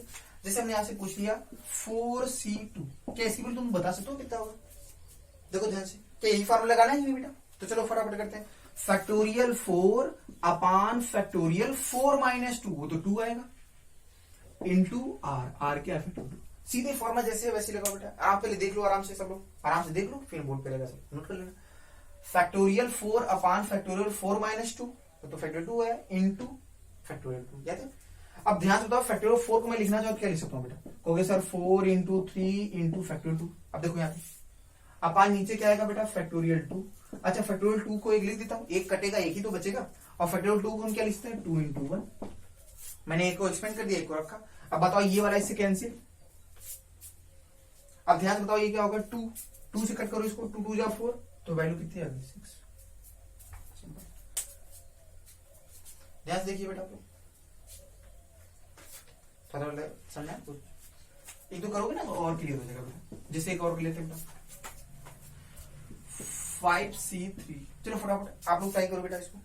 ठीक, आराम से स्क्रीन को पॉज कर लीजिए और आराम से इसको ट्राई करिए। ठीक, ट्राई करो।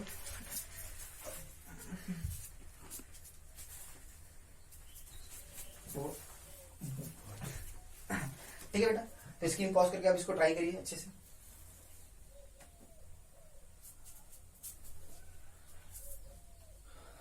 ठीक, और फिर उसके बाद सोल्यूशन देखिए आप लोग।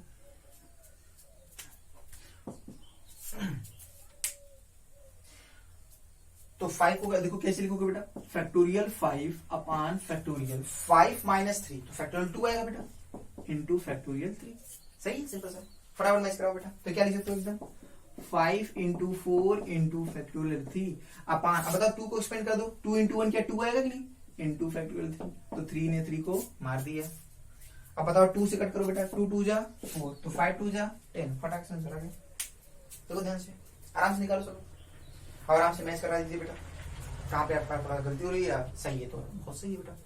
ठीक, तो इस तरीके से हम लोग का क्लियर है यहाँ पे। तो इस तरह से अगर आप ध्यान से देखो, जितनी बार भी हम इसका निकालना है वैल्यू, हर बार इंटीजर ही आ रही। देखो देखो इसकी वैल्यू 6 आया, 10 आया, जिसका भी जब कभी भी आप एनसीआर की वैल्यू निकालोगे तो हमेशा इंटीजर ही आएगा, क्योंकि किसी भी चीज को सेलेक्ट करने के जो बेस होते हैं हमेशा इंटीजर ही होते हैं। ऐसा नहीं 2/4 बार सेलेक्ट किया किसी चीज को, नहीं, हमेशा वो किसी में आएगा बेटा? इंटीजर में ही आना है। ठीक है, इसीलिए क्या बोला जाता है, जो एनसीआर होता है is a positive integer. NCR क्या होता है? Positive integer. क्लियर?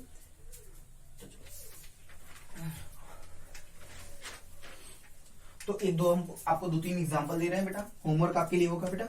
2-3 मैं एग्जांपल दे रहा हूं, उनकी वैल्यू आपको निकाल के लानी है घर से। ठीक है, आप चाहो तो होमवर्क टाइप में लिख लो आप इसको। ठीक, 2-3 मैं आपको एग्जांपल दे रहा हूँ। ठीक है, 2-3 होमवर्क में क्वेश्चन दे रहा हूँ आपको ये घर से करके लाना है, इसकी खुद से लाना है बेटा, कहीं देखना नहीं है। ठीक है, पहला किसकी निकालनी है बेटा? 10C7, 10C7 की वैल्यू निकालनी है। और किसी वैल्यू निकालनी है बेटा? 6C3 की निकालनी है। और किसी निकालनी है? 5C2। ये तीनों की वैल्यू आपको निकाल के लानी है इधर से। 10C7, 6C3, 5C2। ठीक है, इन तीनों का मान आपको निकाल के लाना है, और निकाल के आप देखिएगा इनकी वैल्यू क्या आएगी? इंटीजर ही आएगी। क्या आएगी? इंटीजर ही आएगी, क्योंकि एनसीआर क्या होता है? हमेशा एक पॉजिटिव इंटीजर होता है। क्या होता है? Positive integer. क्लियर है यहाँ पे? तो ये तीनों क्वेश्चन आपको घर पे करके आने, ये आपके लिए होमवर्क है। ठीक है, ये तीनों क्वेश्चन आपको घर पे आने बेटा। ठीक, आप सिंपल सा आसान सा क्वेश्चन है, सीधे फॉर्मूला लगाइए। ठीक है, जैसे आपको बताया गया, और सीधे सॉल्व कर लीजिए, आपका आंसर आ जाएगा। ठीक, चलो आगे बढ़ते हैं। ठीक, नोट हो गया सबका? ठीक, नोट करते हुए बेटा ध्यान रखो, स्क्रीन को पॉज कर लीजिए, आराम से जिसको नोट करना हो आराम से इसको नोट कर सकता है, उसके लिए घबराने की कोई जरूरत नहीं। ठीक, आगे बढ़ते हैं बेटा। तो ये बेसिक बातें थी कुछ। अच्छा, यहाँ पे जो मोस्ट इंपॉर्टेंट आपके लिए जो होगा ना बेटा, आप ध्यान रखना कि 1 + x का पावर n का एक्सपेंशन। इसको कैसे लिखोगे, इसका एक्सपेंशन होता है बेटा NC0 plus NC1x plus NC2x² plus dot last में क्या आएगा बेटा NCnx²। देखो ध्यान से भाई, पहला वाला ये वाला तो 1 हो गया ना बेटा। NC0 पहले के बार कुछ भी करो तो 1 ही आना है, वो तो हमेशा केवल किस पे डिपेंड करेगा, दूसरे वाले टर्म पे डिपेंड करेगा। अब देखो ध्यान से, जैसे पहला वाला आपको एक्सपेंशन बताया गया, अगर उस पर फोकस करो तो आप ये समझ पाओगे किस प्रकार। ठीक है, यहाँ भी n क्या है बेटा, n आपका क्या है, पॉजिटिव इंटीजर या नेचुरल नंबर, जो भी ठीक, पॉजिटिव इंटीजर या नेचुरल नंबर यहाँ पर सही क्लियर है। तो बेटा चलो आगे बढ़ते हैं हम लोग। अच्छा, अब यहीं पे एक बात, एक थोड़ी इंपॉर्टेंट बात आपको मैं सिखाता हूँ, उसको ध्यान रखो। क्या बना के इसको, ठीक है। अगर मैं बात करूं NC0, ठीक है, मैं यहाँ पे कुछ बातें लिख दे रहा हूँ, कुछ की वैल्यू लिख दे रहा हूँ, आप समझ पाओगे क्या। ध्यान रखना कैसे लिखते हैं बेटा, जो NC0 होता है ना बेटा, NC इसकी वैल्यू 1 होती है। क्या होती है, NC0 का मान क्या होता है 1। आप चाहो निकाल लो बेटा, फैक्टोरियल n अपान फैक्टोरियल n माइनस n, वो तो फैक्टोरियल आया इंटू फैक्टोरियल 0, तो कट पीट के सब 1 ही आएगा। फैक्टोरियल 0 का मान हमेशा जानना है 1 आता है, कितना आता है, फैक्टोरियल 0 का मान क्या होता है बेटा 1 होता है, ध्यान रखना बेटा हमेशा, ठीक है ना। फैक्टोरियल 0 का मान क्या होता है, आप चाहो तो कहीं नोट आउट कर लो, आपको मैं समझा दे रहा हूँ। जैसे जो फैक्टोरियल 1 बराबर क्या होगा बेटा, भाई 1 बाहर ले लोगे नहीं बेटा, ऐसे लिख सकते हो नहीं बेटा, देखो ऐसे भी समझ लो बेटा, बताओ इसकी वैल्यू 1 है, डिवाइड कर लो, फैक्टोरियल 0 का मान 1 ही तो आएगा, क्या आएगा 1 ही तो आएगा, प्रॉपर्टी सिंपल से तुम्हारा। तो ध्यान रखना, एक बार नोट आउट कर लेना बेटा, फैक्टोरियल 0 की वैल्यू क्या होती है हमेशा 1। तो यहां से समझ पा रहे हो ये कैसे बना है, तो NC0 का मान क्या होता है बेटा 1। अब ध्यान रखना, जो NC0 इसकी वैल्यू किसके बराबर होती है, NCn के बराबर होती है। ध्यान रखना किसके बराबर होती है, NCn। जो NC0 होगा उसकी वैल्यू NCn के बराबर होती है, दोनों किसके बराबर होते हैं 1 के बराबर। आप ऐसे याद रखना, NC यहाँ पे इसको घटा के लिखो, जैसे मैं अगला लिखूं ज्यादा समझ पाऊंगा। NC1 इसकी वैल्यू जो बराबर होती है बेटा NCn-1 के बराबर होती है। देखो दोनों की वैल्यू निकाली, देखो सेम सेम आएगा। इसका क्या होगा, फैक्टोरियल n अपान फैक्टोरियल n-1 इंटू फैक्टोरियल 1। इसका क्या होगा, फैक्टोरियल n अपान फैक्टोरियल n-1 इंटू फैक्टोरियल में n-1 तो 1 ही है, तो सेम सेम तो आ रहा है। अब इसकी वैल्यू किसके बराबर होती है, देखो कैसे लिखा जाता है, इसकी वैल्यू होती है n, किसके बराबर होगा n, ठीक। तीसरा लिखो, अभी धीरे लिखूंगा तो फ्लो बन जाएगा, तुम समझ पाओगे कैसे लिखो। इसकी वैल्यू होगी NCn-2, ठीक है, और ये बराबर होता है बेटा n इंटू n-1 अपान फैक्टोरियल 2। इसका 1 होगा, इसका क्या होगा, इसको मैं अच्छे से लिख रहा हूं तो ज्यादा अच्छा रहेगा। NC0 का मान NCn के बराबर होता है और ये बराबर 1 होगा। NC1 की वैल्यू NCn-1 के बराबर और ये होगा n। NC2 क्या होगा बेटा, NCn-2 के बराबर होगा, इसकी वैल्यू होती है n into n-1 by factorial 2। तो NC3 कितना हो जाएगा, NC3 की वैल्यू NCn-3 और इसकी वैल्यू क्या होगी बेटा, अब यहाँ 3 फैक्टर, यहाँ देखो 2 था तो 2 फैक्टर आए, 3 होगा तो कितने फैक्टर आएंगे, 3 फैक्टर आएंगे अपान फैक्टोरियल 3 है तो कितने फैक्टर आएंगे, 3 फैक्टर। क्लियर, इस तरह से एज इट इज कंटिन्यू। सोचो NC4 का क्या होगा, n into n-1 into n-2 into n-3 अपान फैक्टोरियल 4। क्लियर, इस तरह से आप डायरेक्ट इसको लिख सकते हो। अगर इस फ्लो को बना लो तो जल्दी हो जाएगा, थोड़ा सा निकालना, तो आपको हर बार वो एक्सपेंड करके नहीं सोचना पड़ेगा, ठीक है। चलो तो ये लगभग दोनों टूल लगभग खत्म होते हैं हमारे, ठीक है। अब इसी को थोड़ा सा मैं आपको समझाता हूँ एक अगली चीज, ये हटाओ इसको बेटा।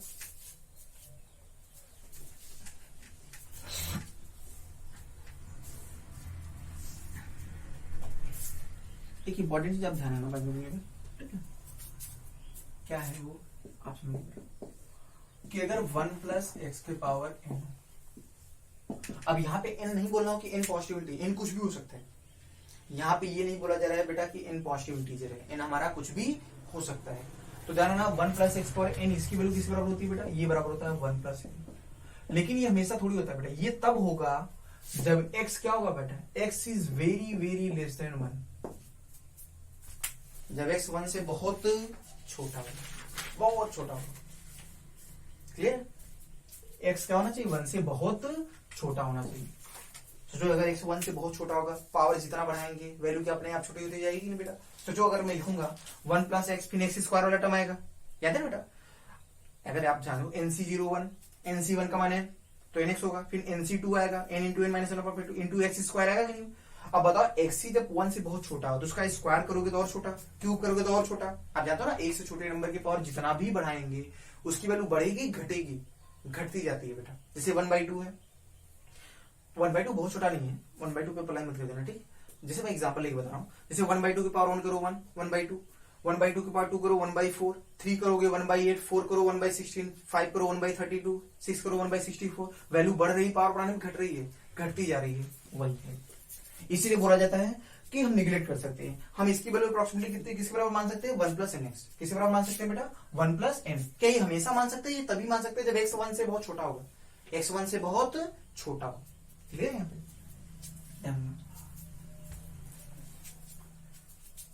हटाओ इसको बेटा।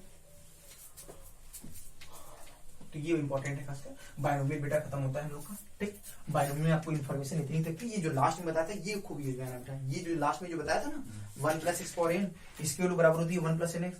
ये तब होता है जब एक्स की वैल्यू क्या होनी चाहिए, 1 से हमेशा छोटी होनी चाहिए, बहुत छोटी होनी चाहिए बेटा। ये जो लास्ट में जो बताया गया ये काफी यूज में आएगा आपको फिजिक्स में, ठीक है। तो ये सारे हमारे अगर बेसिकली 2 टूल हमारे हम लोग के खत्म हो गए, लॉग भी कंप्लीट हो गया बेटा और बायनोमियल भी कंप्लीट।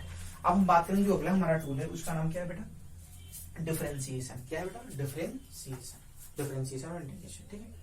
क्लिक, ठीक है। तो देखते हैं, तो अगर हम अगले टूल पे बात करते हैं डिफरेंशिएशन, सबसे पहले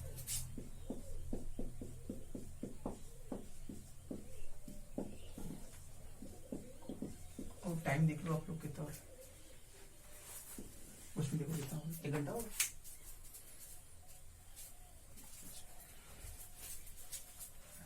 भी बाकी है ना, ठीक है। तो अब अगले टूल की हम बात करते हैं बेटा, डिफरेंशिएशन, ठीक है बेटा। तो आज हम लोग के 2 टूल्स हो गए बेटा। हम लोगों ने क्या क्या सीखा बेटा, आज हम लोगों ने सीखा लॉगरिथम के बारे में, लॉग के बारे में और कुछ बायनोमियल थोड़ा सा, ठीक है बेटा। बेसिकली हम उतना ही सिखा रहे हैं आपको जितना फिजिक्स में लोग के यूज में है, हम बहुत ज्यादा चर्चा नहीं करेंगे। बाकी ये टॉपिक्स आपको बहुत डिटेल में पढ़ना पड़ेगा मैथ में, क्लियर। अब अगले की हम बात करें, अगला जो हमारा टूल है वो है डिफरेंशिएशन। क्या है बेटा, डिफरेंशिएशन।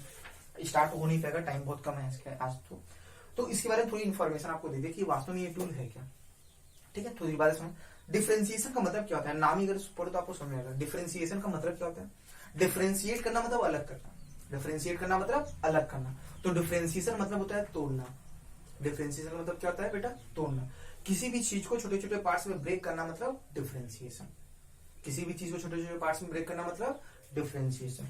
इसका मतलब डिफरेंशिएशन मतलब क्या होता है बेटा, तोड़ना।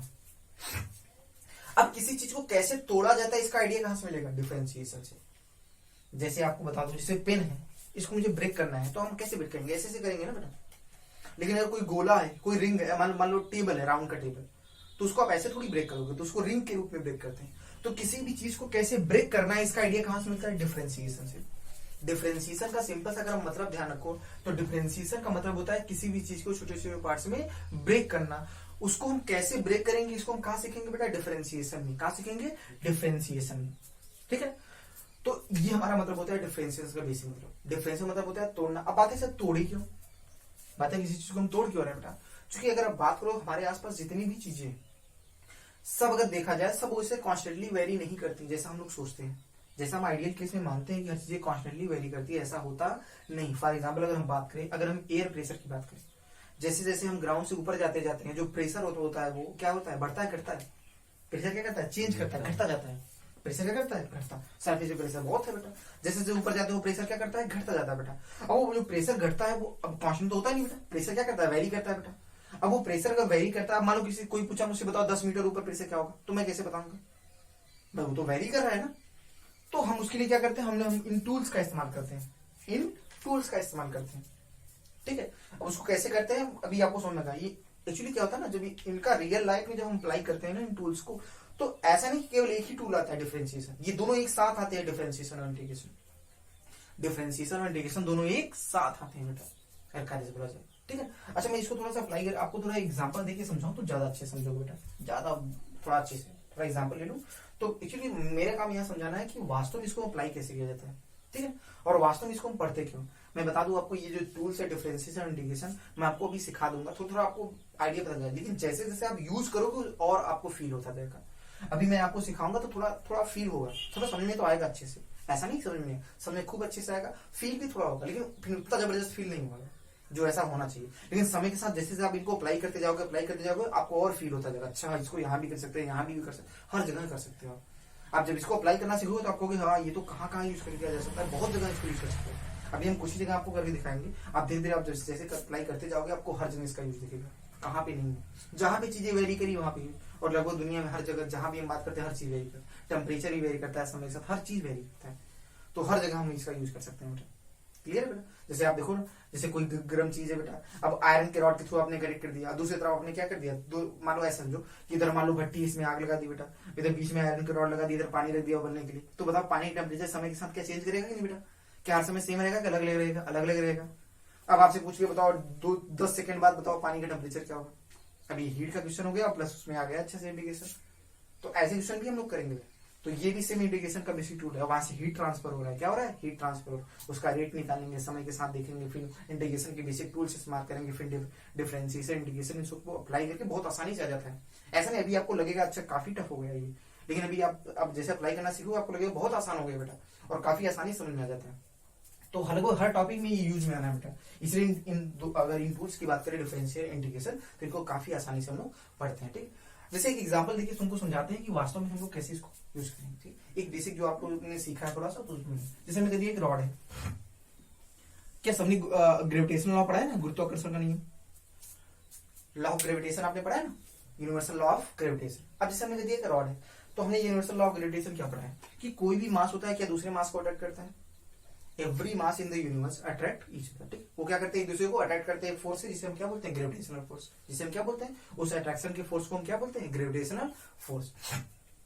ऐसी अगर आप सिंपल समझो, आपने जब कूलम्स लॉ पढ़ा, सॉरी अगर आपने जो न्यूटन लॉ ऑफ ग्रेविटेशन आपने पढ़ा होगा तो आपने क्या आपने पढ़ा होगा the gravitational force acting between, वहां पे आपने लिखा होगा वर्ड आपको लिखा होगा 2 पॉइंट मासेस, अगर वर्ड आपने ध्यान हो 2 पॉइंट मासेस, ऐसा नहीं बोला होगा 2 मासेस, कोई भी 2 मास आप नहीं ले सकते, पॉइंट मासेस बोला गया होगा बेटा। तो क्या बोला गया, the gravitational force acting between 2 point masses is directly proportional to product of the 2 masses, product of the 2 masses and inversely proportional to square of the distance between the 2 masses। यही तो है ना बेटा।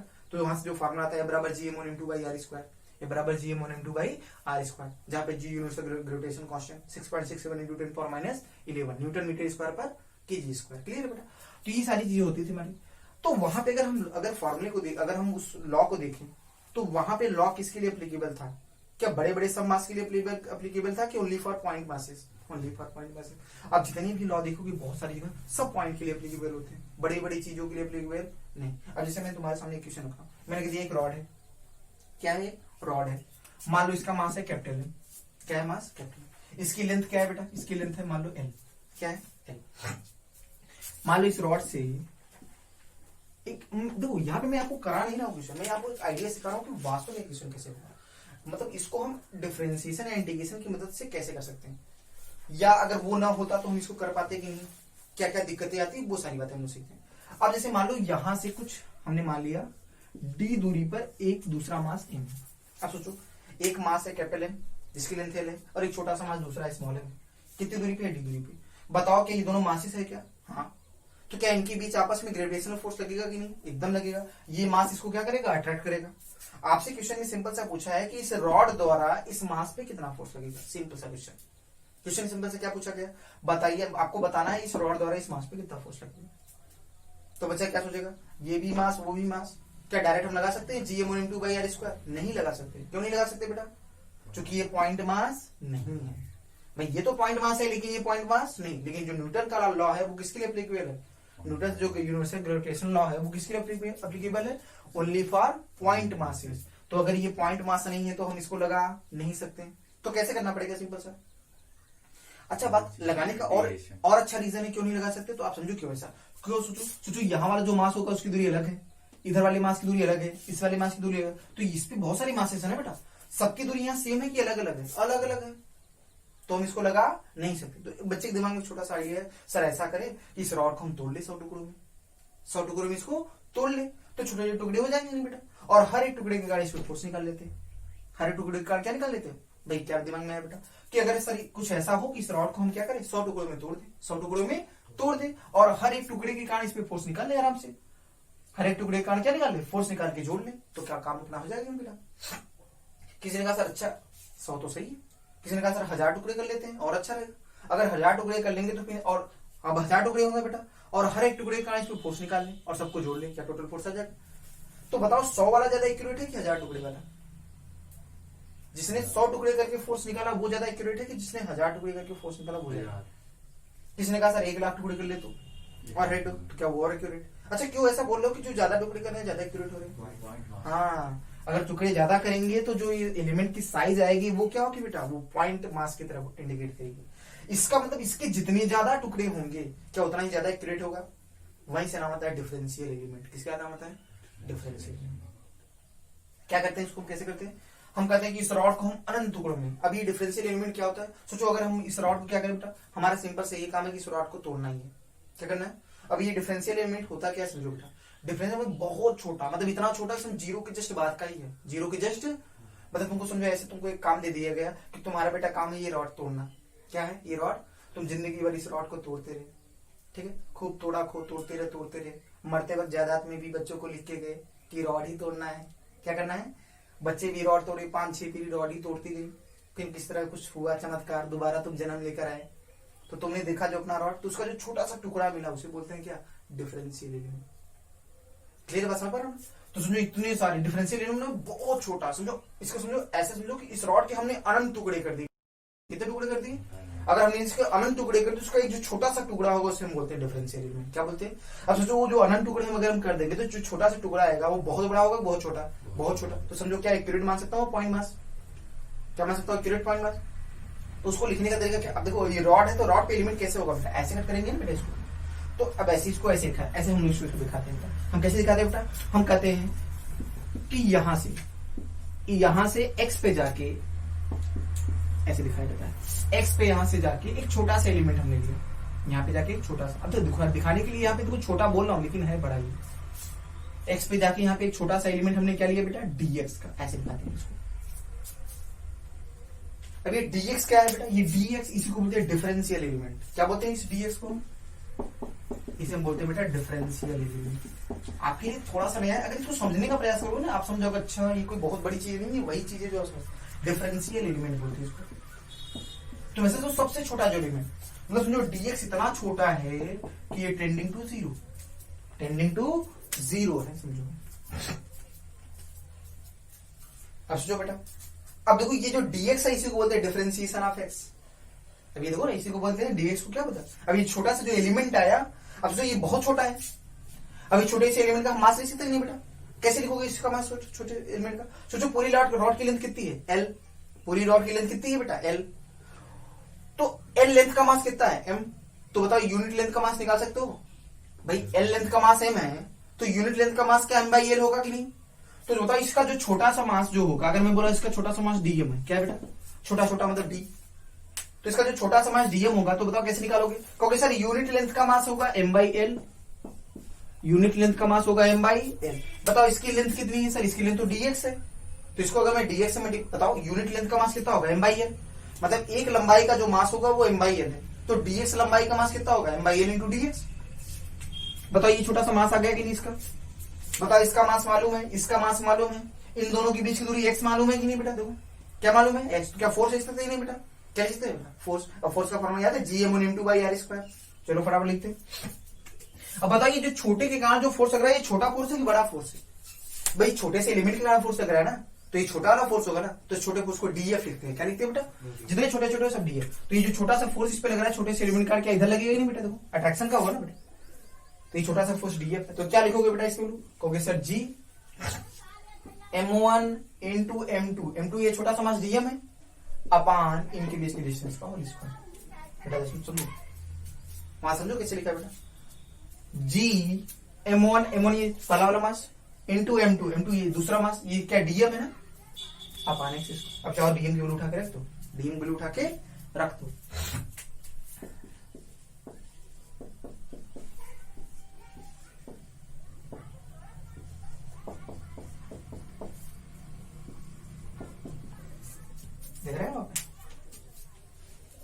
समझो तो डिफरेंशिएशन ने क्या किया, छोटा सा, इस छोटे से एलिमेंट के कारण छोटा सा फोर्स लिखना सिखा दिया। देखो एलिमेंट ने छोटा सा मास निकाला, फिजिक्स ने उसका फोर्स लिखना सिखा दिया, अभी छोटे से एलिमेंट का छोटा सा फोर्स आ गया। अब ऐसे जितने भी फोर्स आएंगे सबको क्या करना पड़ेगा, ध्यान दो। हमने इस छोटे से एलिमेंट का ऐसे फोर्स निकाल लिया कि नहीं बेटा, क्या वो छोटा सा फोर्स पहले अभी समझ लो, लिखना कुछ नहीं, समझने वाली काफी चीज, खूब चर्चा होगी ऐसी बेटा, टेंशन मत लो, समझो इसमें। बताओ इस छोटे से एलिमेंट का इसमें छोटा सा फोर्स आया कि नहीं बेटा, हमने लिखा कि नहीं, वो पहले हमने एलिमेंट लिखा छोटा सा, एलिमेंट क्यों लिखा बेटा, क्योंकि भाई पॉइंट के लिए एप्लीकेबल है, हमने छोटा सा ये फोर्स, छोटे कारण छोटा सा फोर्स लिखा। अब जो छोटे से एलिमेंट का जो छोटा सा फोर्स है, ऐसे जितने छोटे छोटे एलिमेंट का सबका फोर्स आ रहे हैं, सबको जोड़ना चाहिए कि नहीं बेटा, अगर मैं सबको जोड़ लूंगा तो क्या टोटल फोर्स आ जाएगा नहीं बेटा। अच्छा क्यों जोड़ना चाहिए बेटा, क्योंकि सबके कारण फोर्स का डायरेक्शन इधर ही तो होगा, डायरेक्ट ही कर रहा है ना, डायरेक्शन सबका सेम है, जोड़ लेना चाहिए बेटा। और जोड़ने का काम कौन करता है, इंटीग्रेशन। जैसे तोड़ने का काम करता है, देखो डिफरेंशिएशन ने बताया कैसे तोड़ा जाएगा, अब उसके बाद जिसको लिखना है उसको लिखा, अब फिर अगर उनको जोड़ना है तो उसका काम कौन करेगा, इंटीग्रेशन। तो दोनों एक साथ आते हैं। अब बताओ इसको अगर हम इंटीग्रेट कर देंगे तो वैल्यू आ जाएगा, वो इंटीग्रेशन के फॉर्म में भी आगे हम पढ़ेंगे बेटा, मेरी बात समझ में आ रही है बेटा। कि वास्तव में ऐसे हर जगह, जैसे आपको ये फोर्स लिखना सिखाया ना बेटा, सोचो अगर ये ना होता तो आसानी से लिख ही नहीं पाते ये टूल्स को, अगर ये टूल्स होता नहीं तो काफी मुश्किल हो जाता है इन सबका यूज करना, वेरिएबल चीजों के साथ डील करना उतना आसान नहीं होता। तो बेटा आज की क्लास हम यहीं पे ओवर करते हैं, ठीक है। तो आगे हम बात करेंगे, कल हम लोग डिफरेंशिएशन को अच्छे से, डिफरेंशिएशन और इंटीग्रेशन कल अच्छे से कंप्लीट करेंगे बेटा, ठीक है। तो आज की क्लास यहीं पे